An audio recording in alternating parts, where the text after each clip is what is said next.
Gente, notas da última fila. Eu achei que só ia fazer um vídeo no final. Eu fiz um depois que eu vi o primeiro capítulo e falei: "Ah, eu vou ver os 6 capítulos e depois eu vou comentar de novo".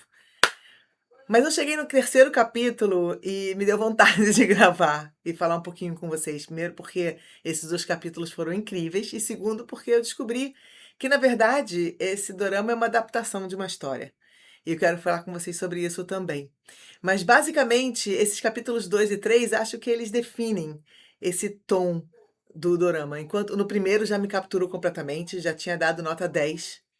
E agora, nos capítulos 2 e 3, se eu puder dar nota 11, eu dou, porque esse dorama tá incrível.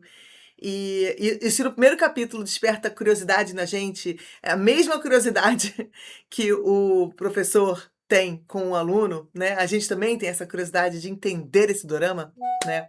A gente entende que esse essa história, pelo menos até o capítulo 3, não é tanto sobre, eh, o rapaz, né, é sobre sobre o menino, sobre o aluno, né, é mais sobre a transformação que está acontecendo com o nosso professor. Vejam, o menino, ele continua igualzinho no primeiro, segundo e no terceiro capítulo.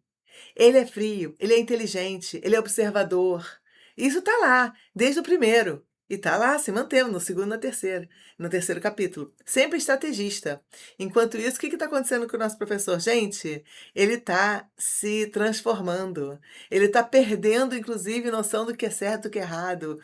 Ele está tão fascinado por uma boa narrativa que ele não está nem fazendo esse exercício do bom senso, né, ou um exercício do racional para entender o impacto que aquilo está gerando nele. Então, o personagem principal não é o aluno, o personagem principal é o professor, né. Então, essa transformação está sendo incrível, eu quero conversar um pouquinho com vocês sobre isso, sobre os episódios 2 e 3 e também o que eu mencionei para vocês sobre da origem dessa história, né, como é que ela foi concebida. Para quem não me conhece, meu nome é Cláudia, bem-vindos aqui ao canal Hora de Dorama. Não esquece de se inscrever, curtir, hypar, eu sempre peço isso, que para mim é super importante. E é isso, vamos falar sobre os capítulos 2 e 3 de Notas da Última Fila, que estão na Netflix. Os 6 capítulos já estão lá. Amanhã, domingo, com certeza eu vou terminar. E aí eu volto para falar com vocês um pouquinho sobre o final do Dorama. Espero que ele continue nessa qualidade. O que eu gosto é que eu não sei de spoiler nenhum. Não procurei, não sei, e até agora, quando eu descobri que veio de outra história, também não procurei saber muito sobre a outra história, só sobre o básico. Eu adoro isso, gente, eu adoro ficar totalmente cega, sem saber spoiler nenhum. Então, tô super curiosa para saber o que vai acontecer nos capítulos 4, 5 e 6.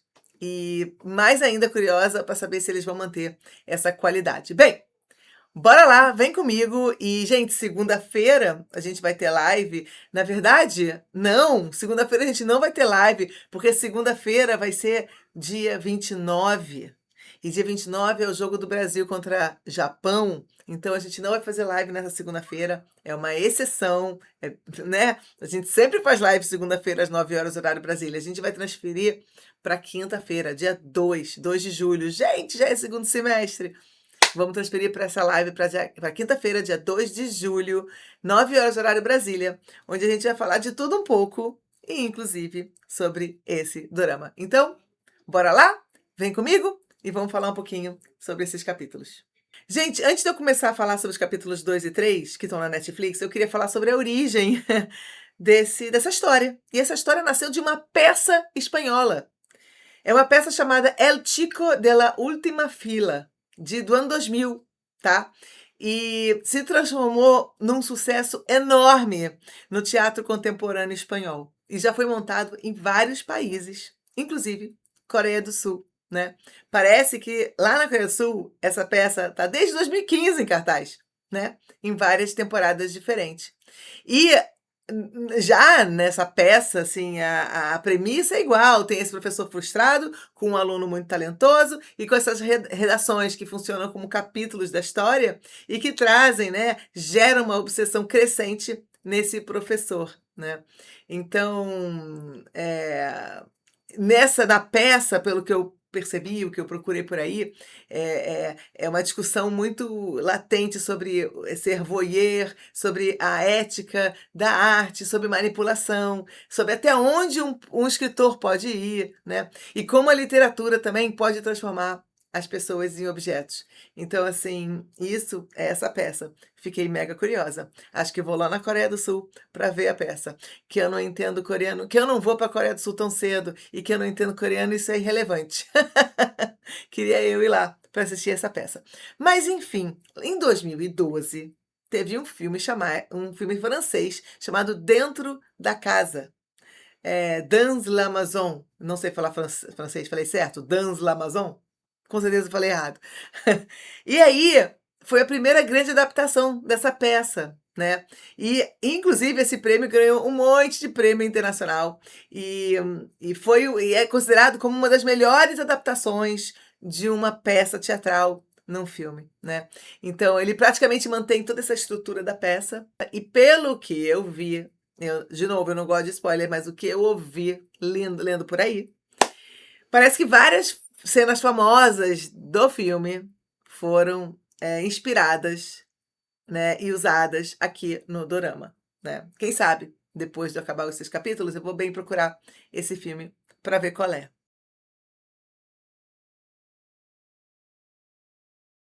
O que eu entendi nas minhas buscas superficiais sobre essa o que tem similar, né, entre a peça, o filme e o dorama, é que tem o personagem principal que é o professor, né.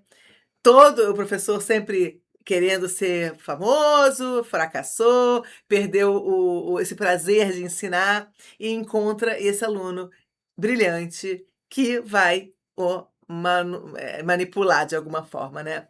Então, assim, isso parece que é o mote comum, né, entre essas 3 artes, né. E aí é isso, o aluno sentado na última fila, né. E e aí também tem essa coisa metafórica. O menino que está lá na última fila, e geralmente é um pouquinho mais alto, né, você vê que a sala de aula vai ficando mais alta no final, quem está no último, ele pode observar tudo. É um observador, né. Então, já conceitualmente, esse aluno está sentado na última fila, ele é um aluno que observa, que está vendo, que tá narrando a sua história. E eu acho que é muito sobre isso o dorama, né. O que eu vi rapidamente é que parece que nos outros, tanto na peça quanto no filme, é ensino médio, e aqui virou universidade, né, então me parece que essa é uma mudança que tem entre essas formas de contar história. E me parece também que a grande diferença entre os 3 é o tom, né, como a história é contada, assim, que ela quer gerar em você. Parece que a peça é quase um momento de filosofia, né. A ideia é fazer muitas reflexões, fazer perguntas, não responde muita coisa. Enquanto que o filme, pelo que eu entendi, é mais um drama com aquele humor ácido. Bem, franceses sabem fazer isso muito bem, né, com muita ironia. E já que no dorama o que a gente está vendo tem uma pegada muito mais emocional, obviamente, como é dorama e todo mundo sofre, os personagens sofrem mais, e daí as consequências parecem que vão ser maiores do que nos outros formatos de contar a história, né. E essa sensação constante de tragédia que a gente tem sempre quando assiste um bom dorama. Isso é tudo que eu descobri, tudo que eu pesquisei sobre a diferença dessas 3 formas de contar a história. E é o que eu falei, eu evitei ter spoiler. Eu não sei o que acontece no final, em nenhum dos 3, não procurei sobre isso, saber como termina as histórias, não quero saber. Talvez quando eu for ver o 6º capítulo, aí eu vou procurar um pouquinho mais e quem sabe, procurar um pouquinho sobre esse filme, né, como eu já mencionei.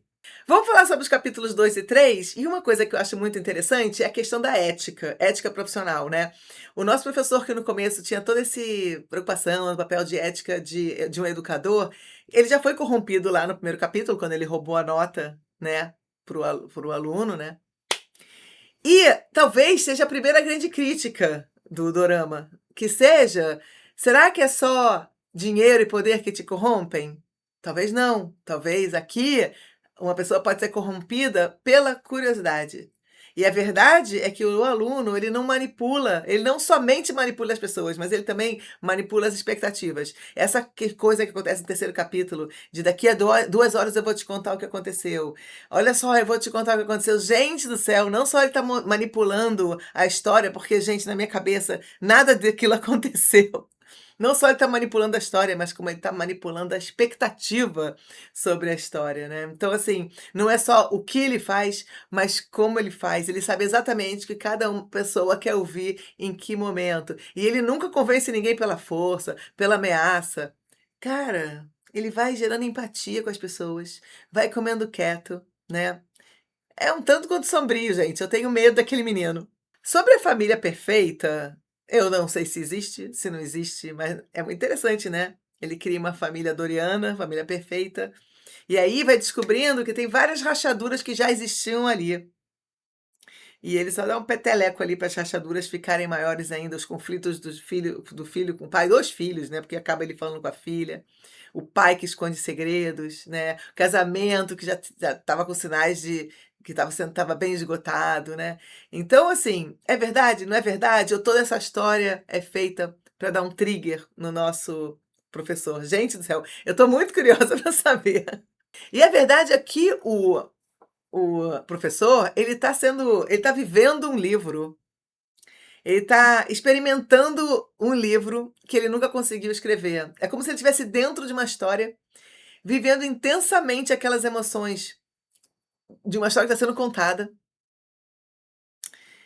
e ele nunca conseguiu escrever tão bem, ou levar as pessoas a essas histórias inesquecíveis dessa forma tão incrível como o garoto está fazendo. Agora eu estou muito curiosa para saber o que tem por detrás desse menino fazer toda essa história e manipular essa narrativa, né. O que que tem por detrás disso? E a escrita do nosso menino é muito bem feita, pelo que eu entendi, e sempre termina o capítulo lá com um gancho para o próximo capítulo. Então é isso. Ele de fato está escrevendo um livro e o professor está vivendo as emoções de um livro.